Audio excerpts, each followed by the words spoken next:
తక్కువ సమయం నేను మాట్లాడతాను. నేను మాట్లాడేంతసేపు మీరు మాట్లాడకూడదు. మీరు మాట్లాడే లెక్క అయితే నేను ఆపేస్తా, ప్రార్థన చేసేస్తా.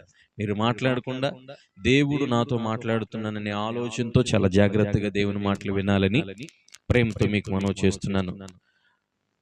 ఈ రాత్రి ప్రత్యేకించి ఈ విధంగా కూడుకోవడానికి గల కారణం ఏంటంటే క్రిస్మస్, సెమీ క్రిస్మస్. అంటే ఏంటి? క్రిస్మస్ అంటే ఏంటి అమ్మా చెప్పండి గట్టిగా. క్రీస్తును ఆరాధించడం. బాగానే నేర్చుకున్నారు మీరందరూ. కొంతమంది ఎక్స్మస్ పెడతారు, క్రిస్టమస్ బదులు ఎక్స్మస్ పెడతారు. Wish you A happy Xmas అని పెడతారు. అది పెద్ద రాంగ్. అసలు ఎక్స్ అనే మాట మనం పెట్టకూడదు. అది క్రీస్తు లేనోడు చేసే పని. అది పెద్ద పెద్ద సావుకులు కూడా ఈ మధ్య ఏం చేస్తారంటే ఎక్స్మస్, షార్ట్ కట్ ఎక్స్మస్ అయిపోయింది. అది ఎక్స్మస్ కాదు, అది క్రైస్ట్మస్. దేవునికి స్తోత్రం కలుగును గాక. దేవునిని ఈ రోజు ఆయన సన్నిధిలో మనం ఆరాధిస్తూ ఉన్నామంటే, ఆయన సన్నిధిలోనికి ధైర్యముగా ఆయన కృపాసనం యొద్దకు మనం వెళ్తున్నాము అని అంటే, ఈ ఆధిక్యత ఎందుకు వచ్చింది, ఎలా వచ్చింది, ఇక ముందు మనం ఎలా ఉండాలి అనే విషయాలు నేను చాలా క్లుప్తంగా చెప్తాను.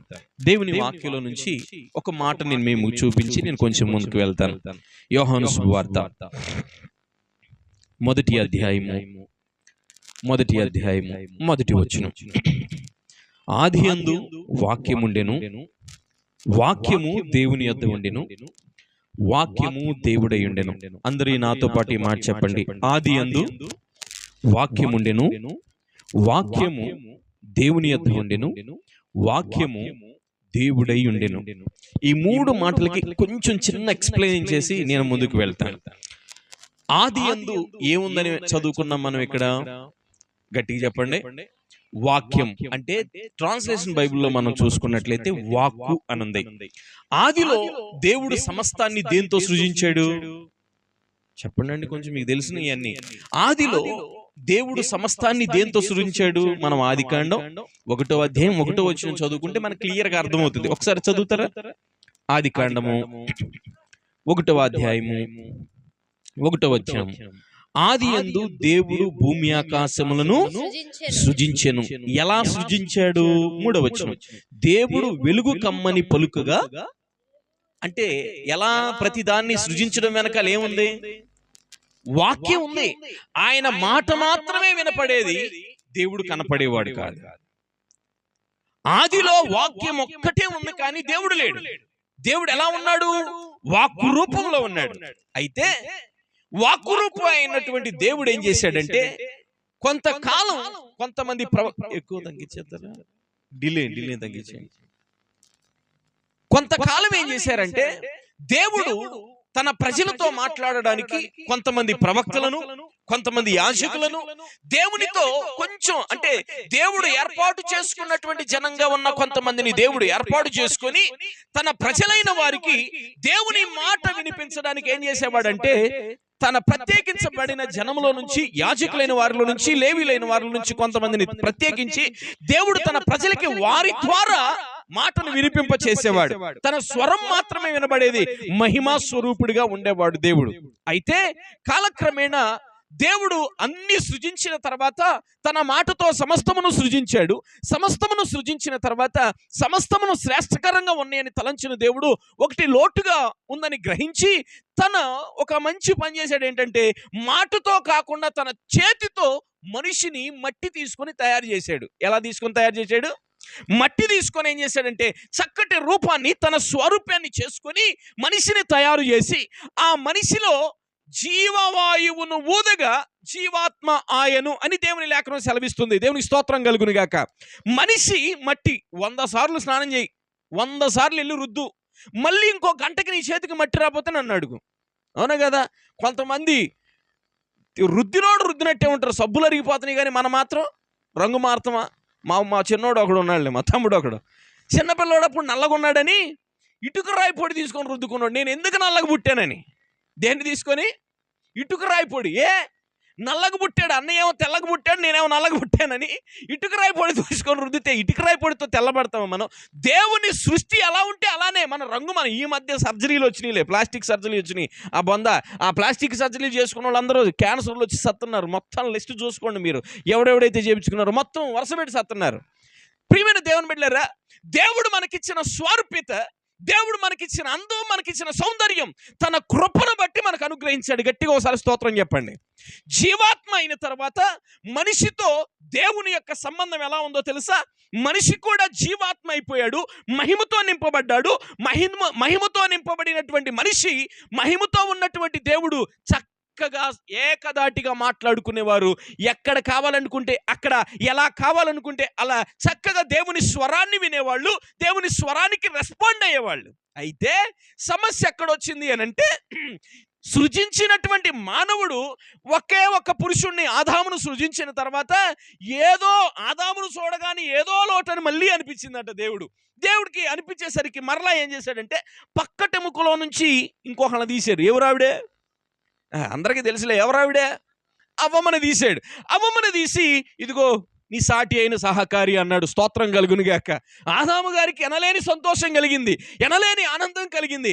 అయితే వీళ్ళిద్దరూ కలిసి దేవునితో సంబంధం బానే ఉంది, దేవునితో సహవాసం బానే ఉంది, దేవునితో మాట్లాడే విధానం అంతా బాగుంది. అయితే సమస్య ఎక్కడొచ్చిందంటే,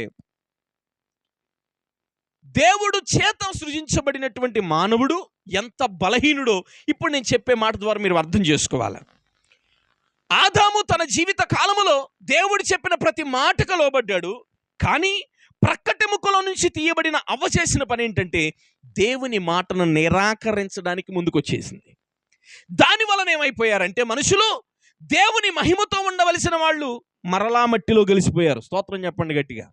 మరలా మట్టిలో కలిసిపోయి మహిమను కోల్పోయిన వారిగా ఉన్నారు. అప్పుడు దేవుడు అనుకున్నాడు, ఇప్పుడు వరకు నేను వాక్కు రూపంలో ఉన్నాను, ఇక నేను వాక్కు రూపంలో కాదు. తన తండ్రి ఉద్దేశించిన ఉద్దేశం ఏంటంటే, నేను వాక్కు రూపంలో కాదు ఉండాల్సింది, అక్కడికి డైరెక్ట్గా శరీర అవతారిగా వెళ్ళాలని. అదే అధ్యాయము యోహాను శుభవార్తలో మనకి రాయబడి ఉంటుంది. చూడండి, యోహాను శుభవార్త 1వ అధ్యాయము 14వ వచనంలోనికి రండి. ఇప్పుడు ఒకసారి, ఆ వాక్యము శరీరధారి అయి కృపా సత్య సంపూర్ణుడిగా మన మధ్య. గట్టిగా దేవునికి స్తోత్రం చెప్పండి. ఒకసారి 2 చేతులు ఎత్తి గట్టిగా దేవునికి స్తోత్రం చెప్పండి. వాక్కుగా ఉన్న దేవుడు, స్వరాన్ని వినిపించే దేవుడు, స్వరమై వాక్కు అయి ఉన్న దేవుడు ఏం చేశాడంటే, ఇప్పుడు నీలాగా నాలాగా శరీర అవతారాన్ని అవతరించి వచ్చాడు. దాని సందర్భంగానే ఈ రోజున సంబరాలని పెట్టుకుంటున్న ఈ సంబరాలన్నీ జరిగేది అందుకే. అసలు సంబరం ఏం చేయాలి, మనం దేనికి సంబరం చేయాలి అనంటే, చాలా జాగ్రత్తగా ఈ రాత్రి నా మాటలు ఆలకించాలని ప్రేమతో మనవి చేస్తున్నా. శరీరధారి అయినటువంటి దేవుడు, అంటే శరీరధారిగా భూమికే తెచ్చిన దేవుడు ఎందుకొచ్చాడో అది గ్రహించి సంబరం చేసుకో. అది నీ జీవితానికి మేలు, అది మన జీవితాలకు ఆశీర్వాదం. ఆయన ఎందుకు వచ్చాడో తెలియదు, ఆయన ఏం చేశాడో తెలియదు, ఏం చేస్తాడో తెలియదు. ఏమీ చేయకుండా 4 గంతులేసి 4 పాటలు పాడి క్రిస్మస్ అయిపోయింది, బట్టలు దులిపేసుకున్నాం, జీవితం అయిపోయింది అని అనుకుంటే, ఈ రాత్రి ఈ మాటలు నీ కోసమే దేవుడు మాట్లాడిస్తున్నాడు. చాలా జాగ్రత్తగా విను. ఆయన శరీరధారిగా రావడానికి కారణం ఏంటో తెలుసా? ఆయన శరీరధారిగా వచ్చి మన పక్షాన వ్యాజ్యమాడడానికి కారణం ఏంటో తెలుసా? దేవుని వాక్యంలోనికి ఒకసారి వస్తారా? రోమీలకు రాసిన పత్రిక 3వ అధ్యాయము 23వ వచనం 24వ వచనం ఒకసారి చదువుకుందాం. ఏ భేదం లేదు, అందరూ పాపం చేసి దేవుడు అనుగ్రహించు మహిమను పొందలేకపోతున్నారు. గమనించండి, ఏ భేదం లేదు, అందరూ పాపం చేసి ఏమైపోయారట? అక్కడ ఆదాము దగ్గర నుంచి ఇప్పుడున్న మన వరకు కూడా, పుట్టబోయే మనుషులు కూడా ఎలా తయారైపోయారు? మహిమను కోల్పోయిన వారిగా మార్చబడిపోయారు. మహిమను కోల్పోయిన వారిగా మార్చబడినటువంటి మనిషిని మరలా మట్టి నుంచి మహిమకు మార్చడానికి నా యేసయ్య భూమి మీదకి రావాల్సి వచ్చింది శరీరధారిగా. గట్టిగా ఒకసారి స్తోత్రం చెప్తారా? మీ నగరం వాళ్ళకి నేను చెప్పే మాటలు అర్థమవుతున్నాయా? అర్థమైతే ఒకసారి గట్టి స్తోత్రం చెప్పండి. కొంచెం ఇంకా బాగా అర్థం కావాలంటే కొంచెం గట్టి స్తోత్రం చెప్పండి. ఈ రాత్రి చాలా జాగ్రత్తగా వినండి. ఆయన మనము పాపంలో ఉన్నామని గ్రహించి, శాపగ్రస్తులమై ఉన్నామని గ్రహించి, భయంకరమైనటువంటి దుఃఖ దుఃఖాక్రాంతుల్లో మునిగిపోయామని గ్రహించి, మన శాపంతో నిండి ఉన్నామని గ్రహించి, మహిమనంతా కోల్పోయి మట్టిలో కలిసిపోయామని గ్రహించి, మరలా నా దేవుడు ఎలా రావాల్సి వచ్చిందంటే శరీరధారిగా. ఇప్పుడు వాక్యం వినిపించడం కాదు, వాక్యే శరీరధారిగా దేవుడై భూమి మీదకి వచ్చాడు. ఆయన 100% మానవుడే, 100% దేవుడే, అందులో నో డౌట్. ఎక్కడైనా మీరు ఆలోచించండి, 100% మానవుడిగా ఉన్నాడు, 100% దేవుడిగా ఉన్నాడు. కారణం ఏంటంటే ఆయన మానవుడిగా భూమి మీదకి వచ్చాడు, ఆయన దేవునిగా తన కార్యాలన్నీ సమస్తాన్ని జరిగిస్తూ వచ్చాడు. అయితే ఇప్పుడు మనుషులను మహిమతో మార్చడం ఎలా అంటే ఆయన యొక్క క్రియలు చూడండి. 24వ వచనంలో చదవండి, మీకు అర్థమవుద్ది. యేసుక్రీస్తునందలి విమోచన ద్వారా ఉచితముగా నీతిమంతులని తీర్చబడుచున్నారు. దేవునికి స్తోత్రం కలుగును గాక. ఇప్పుడు మనం ఇందాక యోహాను సువార్తలో 1వ అధ్యాయంలో 14వ వచనంలో చదువుకున్నాం. ఆయన శరీరధారి అయి ఎలా వచ్చాడట? కృపా సత్య సంపూర్ణుడు అన్న మాట మీరు అండర్లైన్ చేసుకోవాలి. కృపా సత్య సంపూర్ణుడు. కృప అంటే ఏంటో తెలుసా? కృప అంటే ఏంటి? అర్హత లేని వాడికి ఉచితంగా అర్హతనివ్వడం. మనకేం అర్హత ఉందని దేవుడు మనకి రక్షించాడు? మనకి ఏ అర్హత ఉందని దేవుడు మనల్ని ప్రేమించాడు? మనకి ఏ అర్హత ఉందని మనం ఆయన కుమారులుగా, ఆయన కుమార్తెలుగా పిలువబడే భాగ్యాన్ని ఇచ్చాడు? మనకేం అర్హత లేదు.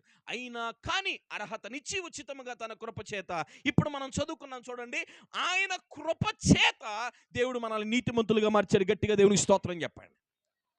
ఇప్పుడు ఈ నీతిమంతులుగా మారాలంటే మనం ఏం చేయాలి? ఎఫెసీయులకు రాసిన పత్రిక 2వ అధ్యాయం 1వ వచనం, త్వరగా ఒక మాట చదువుతారా? ఎఫెసీయులకు రాసిన పత్రిక 2వ అధ్యాయం 1వ వచనం. మీ అపరాధముల చేత, పాపముల చేత మీరు చచ్చిన వారై ఉండగా ఆయన మిమ్మును క్రీస్తుతో కూడా బ్రతికించును. గట్టిగా స్తోత్రం చెప్పాలి. ఇప్పుడు మహిమను కోల్పోయిన మనము, శాపగ్రస్తులమైన మనము, దేవునికి విరోధులమైన మనం, పాడైపోయిన జీవితంతో నిండి ఉన్న మనము ఇప్పుడు దేవునితో ఏకభావం గలవారం అవ్వాలి, దేవునితో సహానుభావం గలవారం అవ్వాలి. మనం ఆయన కుమారులుగా, ఆయన కుమార్తెలుగా స్వీకరించబడాలి. అంటే ఆ పాపముల చేత, అపరాధముల చేత చచ్చిన మనము క్రీస్తుతో లేపబడాలి. గట్టిగా స్తోత్రం చెప్పండి. క్రీస్తుతో లేపబడాలి అని అంటే మనమేం చేయాలండి? నేనేం చేయాలి అని మీరు నన్ను అడిగితే నేను చెప్పే సూటి సమాధానం ఏంటో తెలుసా? నీవు క్రీస్తుతో లేపబడాలి అని అంటే, నీవు క్రీస్తు స్వారూప్యంలోనికి మార్చబడాలి అని అంటే, క్రీస్తు యొక్క మహిమతో మరలా నీవు మనం అందరము నింపబడాలి అని అంటే ఒకే ఒక్క మార్గం. సంపూర్ణముగా మొదటి యోహాను పత్రిక 1వ అధ్యాయం 8వ వచనం చదవండి. అక్కడ చెప్తాను నేను మీకు. మొదటి యోహాను, మనము పాపము లేని వారమని చెప్పుకొనిన ఎడల మనలను మనమే మోసపుచ్చుకుంటున్నాము, మరియు మనలో సత్యం ఉండదు. మన పాపములను మనము ఒప్పుకొనిన ఎడల, మన పాపాల్ని మనం ఒప్పుకొనిన ఎడల ఆయన నమ్మదగిన వాడు నీతిమంతుడును గనుక ఆయన మన పాపములను క్షమించి, మన పాపాలని క్షమించి సమస్త దుర్నీతి నుండి మనలను పవిత్రులుగా. అయితే ఇక్కడ ఒక మాట ఏంటంటే, నువ్వు నమ్మాలి. ఏమని నమ్మాలి? ఆయన నీతిమంతుడని నమ్మాలి, ఆయన పరిశుద్ధుడని నమ్మాలి, ఆయన నన్ను క్షమించగలిగిన వాడని నమ్మాలి. నమ్మి మన పాపమును దేవుని పాదాల దగ్గర ఒప్పుకొని విడిచిపెట్టగలిగితే ఆ ధన్యతను నువ్వు నేను పొందుకుంటాం. గట్టిగా స్తోత్రం చెప్పండి. పోగొట్టుకున్న మహిమ ఏదైతే ఉందో, పోగొట్టుకున్న పరిశుద్ధత ఏదైతే ఉందో, పోగొట్టుకున్న కృప ఏదైతే ఉందో, పోగొట్టుకున్న నీతి ఏదైతే ఉందో, అది మరలా తన కుమారుడైన క్రీస్తు యేసు ద్వారా మనకు సంతరింప చేయడానికి మహాగణుడు, మహోన్నతుడైన దేవుడు మన కోసం భూమి మీదకి వచ్చాడు శరీరధారిగా. ఆయన శరీరధారిగా రాకపోయి ఉంటే ఈరోజు మనం ఇలా కూర్చొని ఆరాధించుకునే వాళ్ళని అనుకుంటున్నారా? పాత నిబంధన కాలంలో మనం ఉంటే, అంటే ధర్మశాస్త్రం సత్యాన్ని కూడా నెరవేర్చడానికి వచ్చాడు కదా. ఆ ధర్మశాస్త్రం అంటే సత్యము చేయాల్సిందే, ఖచ్చితంగా పాపానికి ప్రాయశ్చిత్తం చేయాల్సిందే. ధర్మశాస్త్రం చెప్తుంది, ఎవడైనా తప్పు చేస్తే ఖచ్చితంగా దేవుడు ఏది నియమిస్తే దాన్ని తీసుకెళ్ళి ప్రత్యక్ష గుడారంలో, ఆ కరుణాపీఠం దగ్గరికి, ఆ ఆవరణంలో, ఆ పరిశుద్ధ స్థలంలోకి వెళ్ళి ఆ బలి నర్పించి యాజకుడు దాన్ని తీసుకెళ్ళి కరుణాపీఠం మీద పెట్టి ఈ ప్రాసెస్ అంతా జరిగేది. ఇప్పుడు ఈ ప్రాసెస్ అంతా లేకుండా కరుణామయుడైన క్రీస్తు మన కొరకు శరీరధారిగా భూమి మీదకి వచ్చి మన పక్షాన వ్యాజ్యమాడి తన రక్తమును మన కొరకు చిందించి మనల్ని పవిత్రులుగా చేశాడు. గట్టిగా చవలు కొడితేసైనా మనం మహింపడదామా? ఎంత గొప్ప భాగ్యమో తెలుసా ఇది? ఏ మానవుడు మనల్ని పరిశుద్ధపరచగలడు? ఏ మానవుడు మనల్ని శుద్ధి చేయగలడు? ఏ మానవుడు మనల్ని సరైన మార్గంలో నడిపించగలడు? ఏ మానవుడు మనల్ని నీతిమంతులుగా చేయగలిగిన సమర్థుడు ఉన్నాడు భూమి మీద? 1 కోటి రూపాయలు పెడితే ఒక అందమైన గృహం వస్తుందేమో, ఒక విల్లా వస్తుందేమో, ఒక మంచి ఆరోగ్యవంతమైన విలాసవంతమైన జీవితాన్ని జీవించవచ్చేమో, కానీ ₹1,00,00,000 కాదు, నువ్వు 100 కోట్లు 1000 కోట్లు ఇచ్చినా నీకు నీతిని, పరిశుద్ధతను, విమోచనను, నిత్య జీవాన్ని నీకివ్వగలిగిన వాడు భూమి మీద లేనే లేడు. ఆ విలువైనది ఉచితంగా ఇచ్చేవాడు నా యేసయ్య ఒక్కడే. నువ్వు ఎలాంటి ఘోరమైన పాపమైనా కావచ్చు, ఎలాంటి దౌర్భాగ్యపు స్థితిలో అయినా నువ్వు ఉండొచ్చుగాక, ఎలాంటి దిక్కుమాలిన స్థితిలో మనం ఉండొచ్చుగాక. ఈ రోజున లోకం ఎలా తయారైపోయిందో తెలుసా? దేవుని వాక్యంలో బహుశా పేతురు పత్రికలో అనుకుంటా, లోకం అంట అనుకుంటుందంట ఏమని, నాకేమీ పర్లేదు, నేనంతా బాగానే ఉన్నాను, నేను సుఖంగా ఉన్నాను, సౌఖ్యంగా ఉన్నాను, హ్యాపీగా ఉన్నాను, మనం ఏం చింతించాల్సిన అవసరం లేదు అని వాళ్ళు అనుకునే లోపల ఉగ్రత ఎలా వస్తుందో తెలుసా? ప్రసవ వేదన అంటే ఇప్పుడు గర్భిణీతో ఉన్న స్త్రీలకి డాక్టర్ గారు ఒక డేట్ ఇస్తే వీళ్ళు ఇంకో డేట్ని అంటారు. ఎందుకు? అనుకోకుండా కొన్నిసార్లు నొప్పులు వచ్చేస్తాయి. ప్రసవ వేదన పడే, అంటే గర్భిణీతో ఉన్నటువంటి స్త్రీ ప్రసవ వేదన పడి అన్ఎక్స్పెక్టెడ్గా కుమారున్నో కుమార్తెను ఎలా కంటదో అలాగ ఉగ్రత మన మీదకి వచ్చేస్తుంది. ఆ ఉగ్రత మన మీదకి రాకుండా ఉండడానికి దేవుడు ఏం చేశాడంటే, నువ్వు లోకముతో వెళ్ళడం కాదబ్బాయి, లోకముతో సహవాసం చేయడం కాదు, లోకంతో నడవడం కాదు. ఈ రోజున లోకములో ఉన్న వాటినన్నింటినీ కూడా సంఘంలో చేర్చేసే సంఘాలు తయారైపోయినాయి. లోకములో ఉన్న వాటినన్నింటినీ సంఘంలో చేర్చి భ్రష్టు పట్టిస్తున్న సంఘాలు ఎక్కువైపోయినాయి. ఈ రాత్రి నేను చెప్తున్నాను, దేవుని దాసుడిగా నీ సంఘము స్థిరమైంది, కదలనిదిగా ఉండాలి అన్న, మన విశ్వాసము కదలనిదిగా స్థిరమైందిగా ఉండాలి అన్న, మనం చేయాల్సిన పని ఏంటో తెలుసా? దేవుని వాక్యానికి మీరిన ఒక్క పని మన జీవితంలో జరగడానికి వీల్లేదు. దేవుని స్తోత్రం కలుగును గాక. దేవుని వాక్యానికి అనుగుణమైన జీవితం, దేవుని వాక్యానికి అనుగుణమైనటువంటి సాక్ష్యం, దేవుని వాక్యానికి అనుగుణమైనటువంటి బలమైనటువంటి సాధనముగా మనం జీవించగలిగితే మన జీవితంలో దేవుడు తన ఉన్నతమైన కార్యాలు జరిగించడానికి సమర్థుడు. అందుకని అంటున్నాను, మనము మట్టితో ఉన్నాం మనము మరలా మహిమలోనికి చేర్చబడాలి. ఎలా చేర్చబడగలుగుతాం? అది కేవలం దేవుని రాక ద్వారా మాత్రమే సాధ్యమైంది. అది కేవలం దేవుని రావడం బట్టి మాత్రమే సాధ్యమైంది. దేవుని వాక్యంలో మరొక మాటని జ్ఞాపకం చేస్తా చూడండి. కొలస్సీలకు రాసిన పత్రిక 1వ అధ్యాయము 14వ వచనం ఒకసారి చదువుకుందాం. కొలస్సీలకు రాసిన పత్రిక 1వ అధ్యాయం 14వ వచనం. ఆ కుమారుని యందు మనకు విమోచనము అనగా పాప క్షమాపణ కలుగుచున్నది. ఆ కుమారుని యందు మనకు విమోచనము మరియు పాప క్షమాపణ. ఈ రెండు ఎవరి దగ్గర కలుగుతున్నాయి అంటే కేవలం యేసుక్రీస్తు ప్రభు వారి దగ్గర మాత్రమే కలుగుతున్నాయి, ఇంకెవరి దగ్గర కలగట్లేదు. మన ఈ భూమి మీద పాపమును కొట్టివేయగలిగిన వాడు, పాపమును తీసివేయగలిగిన వాడు, పాపం నుంచి విడుదలను ఇవ్వగలిగిన వాడు ఈ భూమి మీద ఇక పుట్టబోడు పుట్టినవాడు ఒక్కడే, ఆయన నా ప్రభు అయిన యేసుక్రీస్తు. హల్లెలూయా. లోకానికి మాట చెప్తుంటే మంట మండిపోతూ ఉంటుంది. లోకానికి మంట మండితే క్రైస్తవుడిగా మనం ఇంకా మండుతూ ఉండాలి. ఎందుకో తెలుసా? ఆయన నా పాత జీవితాన్ని, నా రాత జీవితాన్ని, నా శాపకరమైన జీవితాన్ని, నా దుష్ట జీవితాన్ని, కఠినమైన జీవితాన్ని మార్చిన దేవుని కోసం నేను ఇంకా కఠినంగా బ్రతకాలని తీర్మానాల్లోనికి మనం రావాలి. అది క్రైస్తవ్యం అంటే, అది క్రిస్మస్ అంటే. దేవుడు లేకుండా ఎన్నో హంగు ఆర్భాటాలు చేసిన, ఎంత సంతోషంగా హఠాసంగా మన జీవితాన్ని కొనసాగించిన ఫలితాన్ని మనం చూడలేం, ఆశీర్వాదాన్ని మనం చూడలేం. అయితే ఈ రాత్రి దేవుడు మనతో సూటిగా మాట్లాడుతున్నాడు. నువ్వు మరలా మహిమలోనికి మార్చబడాలని, నీవు మరలా మహిమతో నింపబడాలని, తన ఏకైక కుమారుణ్ణి భూమి మీదకి పంపించడానికి దేవుడు ఏమాత్రం వెనకాడలే తెలుసా? ఏమాత్రం వెనకాడకుండా తన కుమారుణ్ణి భూమి మీదకి పంపించి మరలా మనల్ని ఆ మహిమలోనికి చేర్చడానికి, ఆ మహిమను మరలా మనం పొందుకోవడానికి, మహిమాయుతమైన జీవితాన్ని జీవించడానికి దేవుడు కృప చూపుతున్నాడు. ఈ రాత్రి మిమ్మల్ని ప్రశ్న అడుగుతాను. దేవుని సన్నిధికి వస్తున్నాం, పాటలు పాడుతున్నావు, వాక్యం చదువుతున్నావు, ఆరాధనలో పాలు పొందుతున్నావు, కానుకలు ఇస్తున్నావు, అన్నీ చేస్తున్నావు. నీలో నిజంగా మారు మనసుందా? మరలా మట్టిగానే ఉన్నావా? మహిమతో నింపబడే స్థితి నీలో ఉందా? మనలో ఉంటుందా? మహిమతో నింపబడే స్థితి మనలో ఉంటే మన సంఘం ఏంటి, మనమేంటి వృద్ధి చెందుతూ ఉంటాం. మన చుట్టుప్రక్కల వారికి మనం ఎలా ఉంటామో తెలుసా? పరిమళ వాసనగా ఉంటాం. దేవుడు అదే అన్నాడు. ఎఫెసీయులకు రాసిన పత్రిక 5వ అధ్యాయం 1-2 వచనాలు ఒకసారి చదువుతారా? ఎఫెసీయులకు రాసిన పత్రిక 5వ అధ్యాయం 1-2 వచనాలు చదువు. కావున మీరు ప్రియులైన పిల్లల వలె దేవుని పోలి నడుచుకొనుడి. క్రీస్తు మిమ్మును ప్రేమించి క్రీస్తు మనల్ని ప్రేమించి పరిమళ వాసనగా ఉండడానికి మన కొరకు తన్ను తాను దేవునికి అర్పణముగాను బలిగాను అప్పగించుకొనెను. గట్టిగా దేవునికి ఒకసారి స్తోత్రం చెప్పండి. మనము పరిమళ వాసనగా ఉండడానికి దేవుడు ఏం చేశాడంట? తనను తాను అర్పించుకున్నాడంట, బలిగా మార్చబడ్డాడంట. ఆ బలిగా మార్చబడడానికి, అర్పించుకోవడానికి ఈ లోకానికి శరీర అవతారిగా రావాల్సి వచ్చింది. అది కేవలం నీ కోసం, నా కోసం మాత్రమే. మట్టిలో నుంచి మరలా మహిమలోనికి తీసుకెళ్ళడానికి.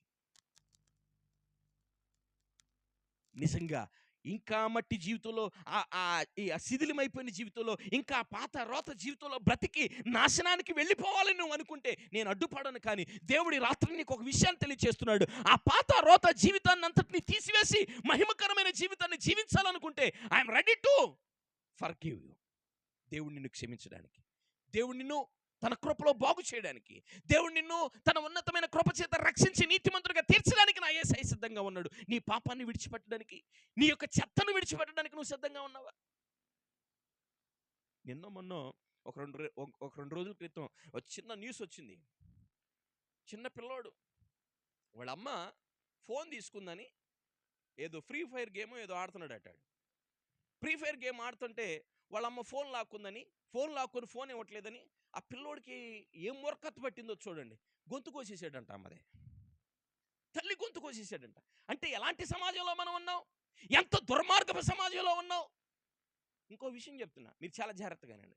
ఇంట్లో పిల్లల్ని పెట్టుకొని, ఇంట్లో మన ముందు చిన్న చిన్న పిల్లలు ఉంటారు కదా, ఈ పిల్లల్ని పెట్టుకొని మనం ఎకిలి సినిమాలు, ఎకిలి సీరియళ్ళు, ఎంగిలి ఇస్త్రాకులు వేసిన కొన్ని వస్తూ ఉంటాయి లోపల టీవీల్లో, అవన్నీ సొల్లు గార్చుకుంటా చూస్తూ ఉంటావు చూడు.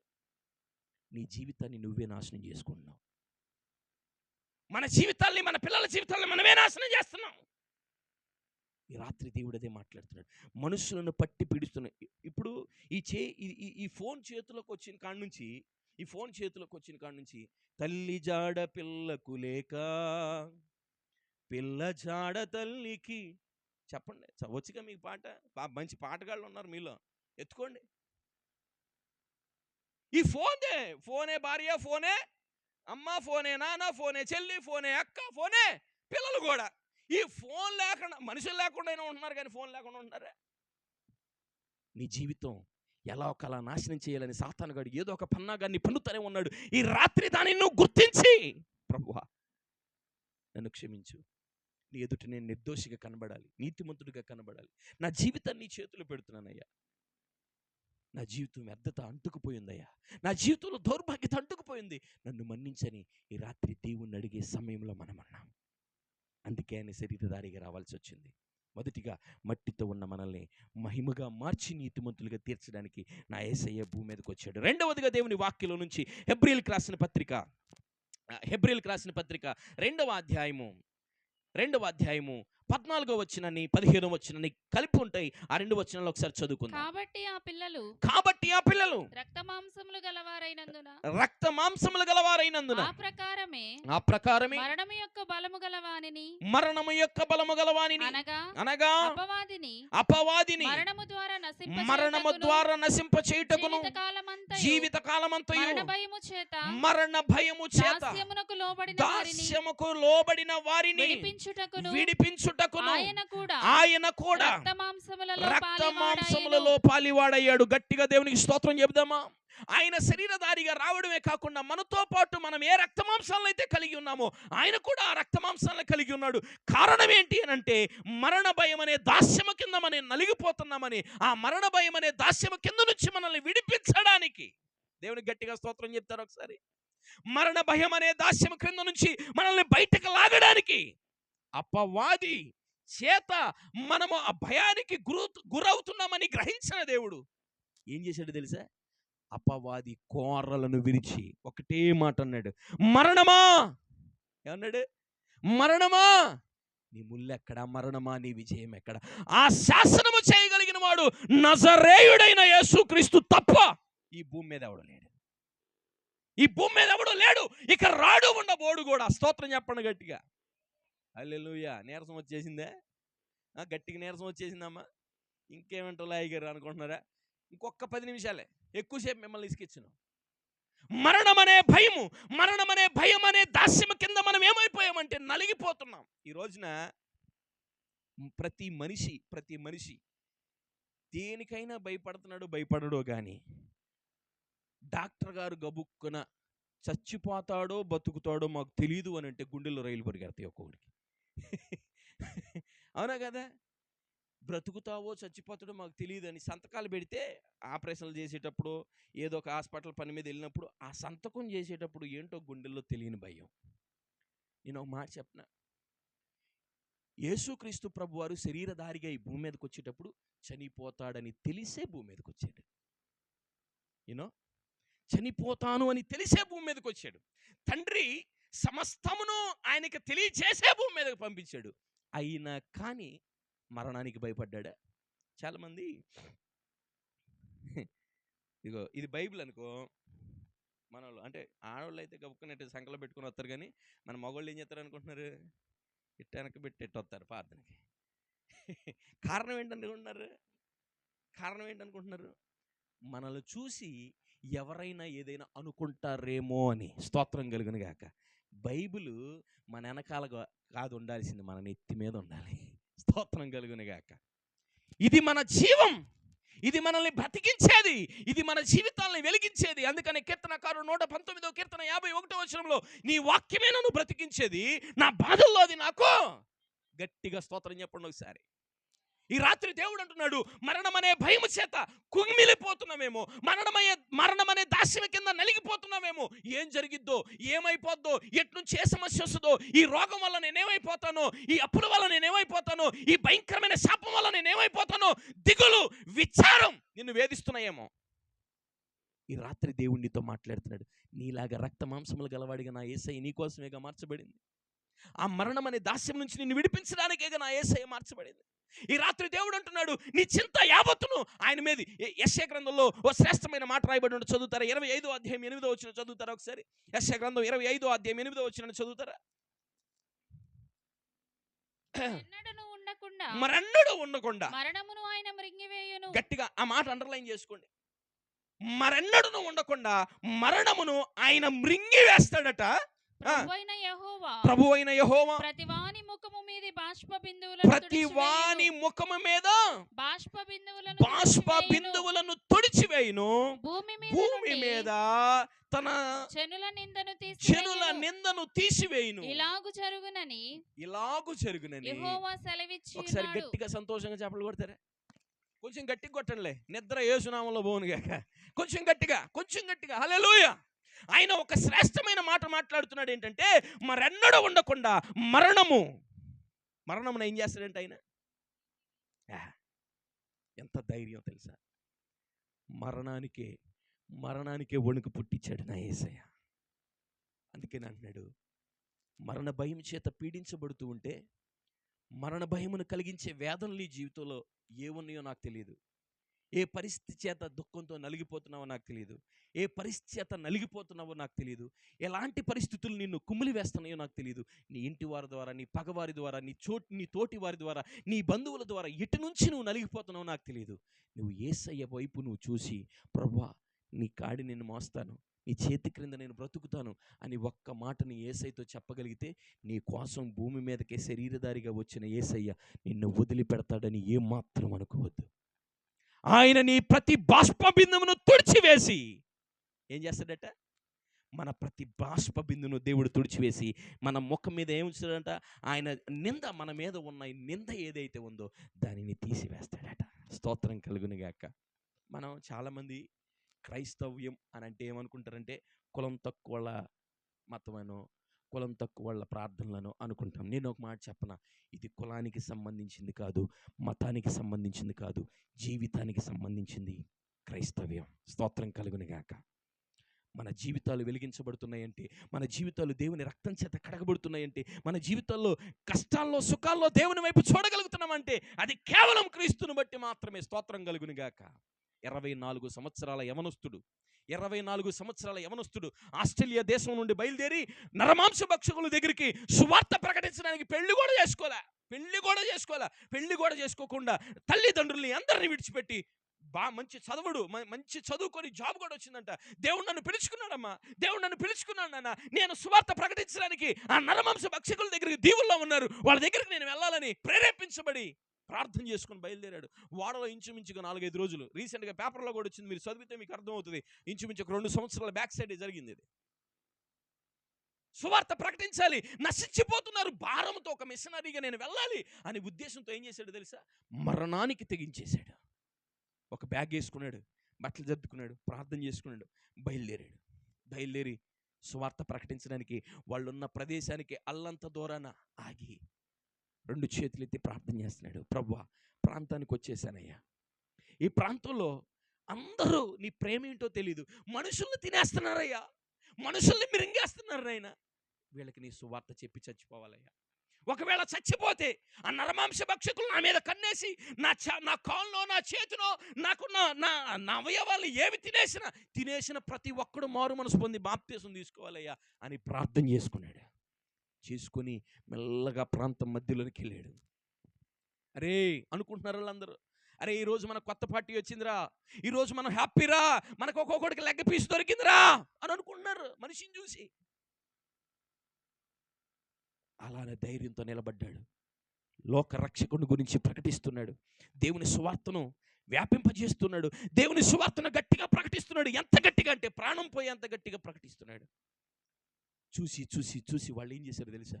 ఒక్కొక్కడు రాళ్ళు వేసి కొట్టడం స్టార్ట్ చేశాడు. దగ్గరికి వస్తే ఏమవుద్దానని అల్లంత దూరాన రాయేసి కొడుతూ ఉంటే తలకు తగిలి, మొండానికి తగిలి, అన్ని అవయవాలకి తగిలి స్పృహ తప్పి పడిపోతే వెళ్ళిపోయి ఒకడు కాళ్ళు, ఒకడు చేతులు, ఒకడు మొండె, ఎవడకు కావలసింది వాడు తీసుకెళ్ళిపోయి తినేశారు.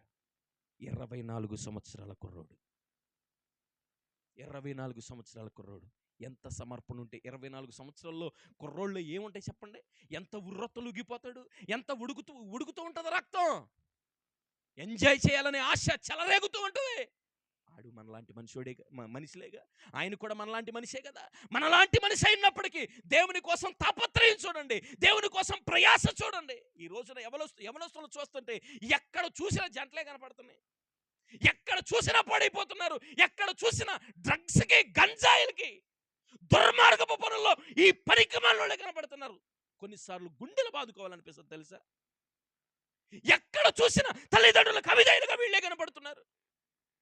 తల్లిదండ్రులు దుఃఖ పెట్టేవారిగా, ఆస్తుల కోసం చంపేవారిగా. ఏం పోయే కాలం వచ్చింది ఈ లోకానికి, ఏమైంది యవనస్తులకి అని ఆలోచిస్తూ ఉంటే సాతానుగాడు మెల్లగా ఒక్కొక్కడిని తన ట్రాప్లో, సంఘాల్లో కూడా ఉన్నారు వాళ్ళు తెలుసా మీకు? సంఘాల్లో కూడా ఉన్నారు యవనస్తులు. నాతో పాటు పిల్లలు ఉంటారు, యవనస్తులైన పిల్లలు ఉంటారు, అడగండి, తాట తీసేస్తా నేను, మోమాట ఉంచును. అడికి ఇష్టమైతే దేవుని పనులు ముందుకు రావాలా, లేకపోతే ఆగిపోవాల్సిందే. పనికి మాలిన వేసాలు వేసుకుంటా దేవుని పరిచర్యలో ఉంటాను అని అంటే మొహమాటం లేకుండా వద్దని చెప్పేస్తా. కారణం ఏంటి తెలుసా? మనల్ని ప్రేమించిన వాడు పరిశుద్ధుడు, మనల్ని నడిపించేవాడు కఠినాత్ముడు కూడా. ప్రేమ ఎంత ఉంటుందో ఆయనలో కఠినత్వం కూడా అంతే ఉంటుంది. ఆ యవనస్తుడు తన జీవితాన్ని పణంగా పెట్టి, కుటుంబాన్ని పక్కన పెట్టి అక్కడికి వెళ్ళి హతసాక్షిగా మార్చబడ్డాడు. కొన్నాళ్ళకి ఇంకొక దైవజనుడు ప్రేరేపించి ఆ ప్రాంతానికి వెళ్ళాడట. సువార్త ప్రకటిస్తుంటే ఆ సువార్త విని అందరూ గుంపుగా వచ్చి ఏడుస్తున్నారంట. అయ్యా, నీలాగే ఒక అతను కుర్రోడు వచ్చాడయ్యా, నీలాగే ఒక వ్యక్తి, ఒక యవనస్తుడు మా ప్రాంతానికి వచ్చాడు, సువార్త ప్రకటించడానికి వచ్చాడు. ఆ మాంసాన్ని మేము తిన్న దగ్గర నుంచి ఎందుకో మాలో మనశ్శాంతి లేదు, ఇప్పుడు మరలా సువార్త నువ్వు చెబుతుంటే నీ దగ్గరికి వచ్చామయ్యా. ఇదిగో ఆ మాటలైన తర్వాత మేము మారు మనసు పొందాలనుకుంటున్నాం, బాప్తీసం తీసుకోవాలనుకుంటున్నాం అని మోకాళ్ళేసి దండం పెట్టి అడుగుతున్నారంట. ఆయన గట్టిగా చప్పలు కొట్టి తీసేనమ్మని. జీలుంటే దేవుని కోసం బ్రతకాలనే కసి నీలో ఉంటే దేవుడిని ఎక్కడైనా నిలబెడతాడు. యేసు నామములో స్తోత్రం కలుగును గాక. నీ కసి, దేవుని కోసం నువ్వు బ్రతకాలన్న కసి నిన్నేం చేస్తుంది తెలుసా? ఒక ఉన్నత స్థానానికి, ఒకవేళ దేవుని కోసం చచ్చిపోయే రోజు నీ దగ్గరకు వచ్చిందనుకో, ప్రాణాన్ని పణంగా పెట్టే యేసు నామములో చెప్తున్నా, మోమాటం లేకుండా అలా ఉంటే నీవు అనేకులకు మాదిరిగా మార్చబడగలుగుతావు. యేసు కోసం అలాగా తమ జీవితాలను సమర్పించుకుని, మరణానికి భయపడి, మరణానికి ఎవడో ఏదో అంటాడని, ఎవడో ఏదో చేస్తాడని. మా ఊరిలో పాపం రాక ఒకడు ప్రార్థన పోతున్నాడు, మంచి తాగుబోతు, మంచి తిరిగిపోతూ, అన్నీ ప్రార్థన కొత్తుంటే రోడ్డు మీద కూర్చుని కుర్రోళ్ళు ఇది పెట్టే కూర్చుంటారుగా కొంతమంది సరదాగా, మా మగవాళ్ళు అందరూ మాకు ఇళ్లలో పనులు ఉండవు, రోడ్ల మీద మా పనులన్నీ. ఇక్కడ కూర్చున్నారట, కూర్చొని చక్కగా ప్రార్థనకు వస్తుంటే, అరో బయలుదేరిండ్రా ప్రార్థనకి. ఏంటంట ఎరో బయలుదేరిండ్రా ప్రార్థనకంట. నీకేమైంది? ఆయన ప్రార్థనకు వస్తున్నాడు, నీకేమైంది? మనం బాగు చేయటం కంటే చెడగొట్టడం మహా ఇష్టం మనకి, అవును కదా. మనకి ఇప్పుడు దేవుణ్ణి ప్రకటించేది ఎందుకు? మనం మనిషి బాగుపడాలని, మారు మనసు పొందాలని, దేవుని ప్రేమను సంపాదించుకోవాలి. రోడ్డు మీద సగం సగం గొడ్లేసుకున్న వాళ్ళు పోస్టర్లు అయితే ఎవడన్నా అంటాడా? వాటి గురించి ప్రకటిస్తే ఎవడేమన్నా మాట్లాడతాడు? ఏం మాట్లాడ్డా? అది వాళ్ళకి ఇంపుగా ఉంది. దేవుని గురించి ప్రకటిస్తే ఎందుకండి కొడుతున్నారు? దేవుని గురించి ప్రకటిస్తే ఎందుకు తిడుతున్నారు? దేవుని గురించి ప్రకటిస్తే ఎందుకు అసహనమో తెలుసా? నేను ఒక మాట చెప్పనా, వాళ్ళ హృదయాల్లో ఉన్న పాపాలన్నీ దేవుడు మాట్లాడిచ్చేస్తున్నాడు బయటికి. అందుకే వాళ్ళ గుండెల్లో రైళ్లు పరిగెత్తుతూ ఉంటాయి. కొంతమంది గమనించండి, మీరు కూర్చోలేరు, దేవుని సందులో కూర్చోలేరు. వాళ్ళ కూర్చుంటే మంట పెట్టినట్టు ఉంటుంది, కింద వాళ్ళకి మండిపోతూ ఉంటుంది. వీడు ఎప్పుడు దిగుతాడు రా స్టేజ్ అనుకుంటారు చాలామంది. యేసు నామంలో చెప్తున్నా, ఈ రాత్రి ఈ స్థలంలో అటువంటి వాళ్ళు ఉన్న యేసు రక్తం చేత కడగబడుదురుగాక. ఎంతకాలం జోలపాట పడతారండి? ఎంతకాలం జోలపాటతో వెళ్ళిపోతారండి సంఘం? దేవుని కోసం ధైర్యంగా, మరణ భయం లేకుండా నిలబడి సంఘంగా తయారవ్వాలండి. అలాంటి సంఘం కోసం దేవుడు చూస్తున్నాడండి. అలాంటి సంఘం కావాలని దేవుడు ఆశిస్తున్నాడు. ప్రకటన గ్రంథం 2వ అధ్యాయంలో స్మరణ సంఘం గురించి ఒక మాట రాయబడి ఉంటుంది. 2వ అధ్యాయం 10వ వచనం చదువుతారా? 2వ అధ్యాయం 10వ వచనం ఒకసారి చదువుతారా? ఇదిగో మీరు శోధింపబడినట్లు అపవాది మీలో కొందరిని చెరలో వేయించబోతున్నాడు. ప్రతిదినములు శ్రమ కలుగును. మరణము వరకు నమ్మకంగా ఉండు. గట్టిగా దేవునికి స్తోత్రం చెప్పు. మరణము వరకు నీకేదో బాధ కలుగుతున్నానో, నీకేదో నష్టం వస్తున్నానో, రోమీయులకు రాసిన పత్రిక 8వ అధ్యాయం 35 వచనాల్లో అదే అంటాడు. ఒకవేళ దేవుని ప్రేమ నుండి నిన్ను ఎడబాసేది ఏదైనా నీ ఉంటే ఇప్పుడే దేవుని వదిలిపెట్టి, నీకు అవసరం లేదు దేవుడు. కరువా, ఖడ్గమా, వస్త్రహీనత, ఉపద్రవమా, ఏది దేవుని ప్రేమ నుండి నిన్ను ఎడబాపేది? ఏది మరణ భయాన్ని నీలో కలిగించేది? అయితే దేవుడు నీకు పనికిరాడు. ఈ క్షణమే దేవుని వదిలిపెట్టేసి. దేవునికి అవసరం లేదు. నీకు నిజంగా దేవుడు కావాలనుకుంటే మరణము వరకు నమ్మకంగా, శ్రమైన, ఇబ్బంది అయినా, ఇరుకైనా, ఏ పరిస్థితి అయినా ధైర్యంగా నిలబడు. నీ శ్రమలలో నమ్మకమైన దేవుడవైనా నీవే చాలు. నేనేమై ఉన్నా, ఏ స్థితిలో ఉన్నా, ఇంకేమీ కోరుకోనయ్యా. ఏంటట? నమ్మకమైన దేవుడు మన దేవుడు. మరణం వరకు నువ్వు నమ్మకంగా ఉంటే అద్భుతమైన కార్యాలు నీ ద్వారా, నా ద్వారా దేవుడు జరిగించగలుగుతాడు. చివరికి ఒక మాట చెప్పేసి నేను ముగిస్తా. చూడండి, దేవుని వాక్యం నుంచి కొరింథీయులకు రాసిన పత్రిక 2వ పత్రిక 5వ అధ్యాయము 19వ వచనాన్ని ఒకసారి చదువుకుందాం. కొరింథీయులకు రాసిన అదేమనగా దేవుడు వారి అపరాధములను వారి మీద మోపక క్రీస్తునందు లోకమును తనతో సమాధానపరచుకొనుచు ఆ సమాధాన వాక్యమును మాకు అప్పగించెను. చివరగా ఎందుకు శరీరధారిగా దేవుడు వచ్చాడంటే, ఆయనతో మనకి సమాధానం తెగిపోయింది. అందుకే వాక్కు రూపి అయినటువంటి దేవుణ్ణి సమాధానకర్తగా భూమి మీదకి పంపాల్సి వచ్చింది దేవుడు. అందుకని మీరు యెషయా గ్రంథం 9వ అధ్యాయం 6వ వచనం చదవండి ఒకసారి. యెషయా గ్రంథం 9వ అధ్యాయం 6వ వచనం. ఏలయనగా మనకు శిశువు పుట్టెను, మనకు కుమారుడు అనుగ్రహింపబడెను, ఆయన భుజము మీద రాజ్యభారం ఉండును, ఆయన భుజాల మీద రాజ్యభారం ఉండును. ఆశ్చర్యకరుడు, ఆ మాట చూడండి, ఆశ్చర్యకరుడు, ఆలోచనకర్త, బలవంతుడైన దేవుడు, నిత్యుడగు తండ్రి, సమాధానకర్తయగు అధిపతి అని. గట్టిగా దేవునికి స్తోత్రం చెప్పండి. సమాధానకర్తకు అధిపతి ఆయన. తెగిపోయిన సమాధానాన్ని, సంబంధాన్ని కలపడానికి మన కోసం వచ్చాడు. శరీరాన్ని ధరించుకొని యెషయా ప్రవక్త కూడా ఒక శ్రేష్టమైన మాట అంటాడు. అది కూడా చదువుకుందాం. 43వ అధ్యాయం 25వ వచనం ఒకసారి చదువుకుందామా. 43 నేనే నా చిత్తానుసారంగా నీ అతిక్రమాలను తుడిచివేయుచున్నాను. నేను నీ పాపములను ఇక నీ పాపాలని జ్ఞాపకం చేసుకోను. దేవునికి స్తోత్రం కలుగును గాక. నిన్ను సమాధానపరచడానికి వచ్చిన నేను నీ అతిక్రమాలని, నీ పాపాలని నేను ఎందుకు జ్ఞాపకం చేసుకుంటాను? నీవు నా రక్తం చేత కడగబడిన తర్వాత పరిశుద్ధుడు అయిపోయావు, పవిత్రురాలు అయిపోయావు, నీతిమంతుడు అయిపోయావు. ఇక అంతే, దట్స్ ఇట్. నీ పాపాన్ని నేను జ్ఞాపకం చేసుకోను.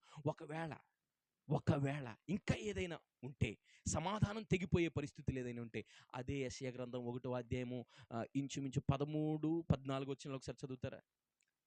ఒకసారి త్వరగా. యెషయా గ్రంథం 1వ అధ్యాయము. నా పాపములు హిమము వలె, మీ పాపములు రక్తము వలె, మీ పాపములు రక్తము వలె ఎర్రనివైనను, అవి హిమము వలె తెల్లబడును. అవి హిమము వలె తెల్లబడతాయట. కెంపు వలె ఎర్రనివైనను, కెంపు వలె ఎర్రవైన గాని అవి గొర్రెబొచ్చు వలె తెల్లనివగును. అవి గొర్రె బొచ్చు వలె తెల్లనివగుతాయట. మీరు సమ్మతించిన మాట వినిన ఎడల, మీరు భూమి యొక్క మంచి పదార్థములను అనుభవింతురు. భూమి యొక్క మంచి పదార్థాల్ని అనుభవిస్తారు. గట్టిగా 2 చేతులు ఎత్తి దేవుని స్తోత్రం చెప్పండి. నీవు సమాధానపరచబడి మంచి పదార్థాలను అనుభవించాలని నా యేసయ్య ఆ రోజున 2024 సంవత్సరాల క్రితం ఒక్క కన్య మరియ గర్భాన జన్మించి ఇమ్మానుయేలు దేవుడిగా మన మధ్య నివసించి మనకు తోడయ్యుండి మనల్ని సమాధానపరిచి, రేపు మరలా మీరు యోహాను సువార్త ఇంటికి వెళ్ళిన తర్వాత చదువుకోండి. యోహాను సువార్త 14వ అధ్యాయం 3వ వచనంలో ఉంటుంది, నేను మరలా వస్తున్నాను, మీ కొరకు స్థలాలు సిద్ధపరచడానికి నేను వెళ్తున్నాను, మరలా వస్తున్నాను, నాతో పాటు మీరును ఉన్నట్లుగా మీ కొరకు స్థలాలు సిద్ధపరుస్తున్నానని దేవుడు సెలవిస్తున్నాడు. ఆయనతో పాటు ఉండే భాగ్యం సంపాదించుకోలేకపోతే విడువబడిపోయిన స్థితిలో ఉంటావు. ఆ స్థితిలో నువ్వు ఉండటం కంటే యోధ దేవునితోనే ఉండి నడుముకి బద్దలై చచ్చిపోయాడట. ఆ స్థితి మీరు ఎవరు తెచ్చుకోకూడదు. దేవునితో ఉండి, దేవునితో సమాధానపరచబడి, దేవునితో నివసించి, దేవునితో ఉన్నతమైన కృపను పొందుకొని ఆ బంగారు వీధులలో మనం నడిచే భాగ్యాన్ని సంపాదించుకోవాలని కోరుతూ ఈ నా మాటలు ముగిస్తున్నాను. దేవుడి మాటలు దీవించి ఆశీర్వదించును గాక. కళ్ళు మూసుకునండి. మోకాళ్ళు వేయగలిగిన వాళ్ళు మోకాళ్ళు వేయండి, నిలబడగలిగిన వాళ్ళు నిలబడండి. ఒక్కసారి ఒక్క నిమిషమే ఒక చిన్న ప్రార్థన మీకోసం నేను చేస్తాను. మోకాళ్ళు వేయండి. మోకాళ్ళు వేయగలిగిన వాళ్ళు మోకాళ్ళు వేయండి. యవనస్తులారా, మీరు కూడా మీ హస్తాన్ని మీ గుండెపై పెట్టుకుని హృదయపూర్వకంగా ఒక్క మాట యేసయ్యతో చెప్పండి. యేసయ్యా, ఈ రాత్రి వేదనతో నీ సన్నిధిలో కూర్చున్నాను ప్రభా. నా వేదన చూచిన దేవుడు కదా, నా కన్నిటిని చూచే దేవుడు, నా ప్రతి బాష్ప బిందువును తొడవగలిగిన వాడు, నా నిందను తొలగించగలిగిన వాడు, నా కంటిన పాపాన్ని, నా కంటిన అపవిత్రతను తీసివేయగలిగిన వాడు నీవు ఒక్కడివే. నీవు నీతిమంతుడవయ్యా. నేను నమ్ముతున్నాను. ఇంకా రక్షణను నేను దూరం చేసుకుంటున్నానయ్యా. ఇంకా నీ ప్రేమ నేను దూరం పెడుతున్నానయ్యా. ఒక్కసారి నన్ను మన్నించవా? ఒక్కసారి ఒక్క మాట అందరూ కొంచెం స్వరం అయితే చిన్న మాట ప్రార్థన చేయండి. పెద్దలారా మీరు కూడా అందరూ ఒక్క మాట. ఒకవేళ నీకు ఏ మాట అయినా తగిలినట్టు అనిపిస్తే, ఇదిగో ప్రభు నీతో మాట్లాడినట్టు ఈ రాత్రి వేదనతో దేవుడు ఎంతో రోషంతో ఈ రాత్రి మీతో మాట్లాడాడు. ఆయన మాట బలమైందమ్మా. అయ్యా, ఆయన మాట బలమైంది. నిన్ను ప్రేమించి నువ్వు నాశనం కాకూడదని ఇదిగో ఈ సెమీ క్రిస్మస్ల ద్వారా, ఆయా కోడికల ద్వారా, ఆరాధనల ద్వారా దేవుడు నీతో మాట్లాడుతున్నాడు. మన భక్తి, మన యొక్క సంతోషాలు ఎక్కడితో ముగిసిపోవటం కాదు, రేపు నిత్య రాజ్యాన్ని స్వతంత్రించేవిగా ఉండాలి. ఒక్క మాట యేసయ్యతో చెప్పు. యేసయ్యా, ఈ రాత్రి నువ్వు నాకు కావాలి. సంపూర్ణ రక్షణ నాకు కావాలి. నీ కొరకు ఒక రోషం కలిగిన యవనస్తురాలిగా నేను బ్రతకడానికి ఇష్టపడుతున్నాను. నీ కొరకు ఒక రోషం కలిగిన భక్తి జీవితాన్ని జీవించడానికి నా జీవితాన్ని నేను సిద్ధపరచుకుంటున్నాను. సహాయం చేయవా? చిన్న మాట. అలా బ్రతకాలని ఉద్దేశించిన వారు ఒక్కసారి మీ చేయి హస్తాన్ని, అలా కుడి హస్తాన్ని పైకి చూపండి. మీ కొరకు నేను చిన్న ప్రార్థన చేస్తా. తండ్రి, ఈ రాత్రి అల్పుడును అయోగ్యుడైన నీ దాసుని నిలబెట్టుకున్నావు, మాట్లాడించావు. ఇక్కడ నిలబడి నీ సన్నిధిలో ప్రార్థిస్తున్న ప్రతి ఒక్కరి హృదయము నజరేయుడైన యేసు నామములో కదిలించబడును గాక. ప్రతి హృదయము రేకెత్తించబడును గాక. ప్రతి పాపము ఒప్పుకునే పశ్చాత్తాప హృదయము బిడ్డలకు కలుగును గాక. సంఘమును దీవించండి, బిడ్డలను ఆశీర్వదించండి, నూతనాత్మలను అప్పగించండి. ఇంకను జరగబోతున్న కార్యము నీ చేతులకు అప్పచెప్తాను. ఈ బిడ్డలందరినీ స్వాధీనంలో ఉంచుకోగలిగిన సమర్థుడు అయిన దేవుడు అని నమ్ముతాను. నజరేయుడైన యేసుక్రీస్తు ఘన నామములో స్తుతించి కనపరిచి ఆరాధించి పొందుతున్నాం తండ్రి. ప్రభు నామములో మీ అందరికీ వందనాలు. చక్కగా వాక్యాన్ని బోధించి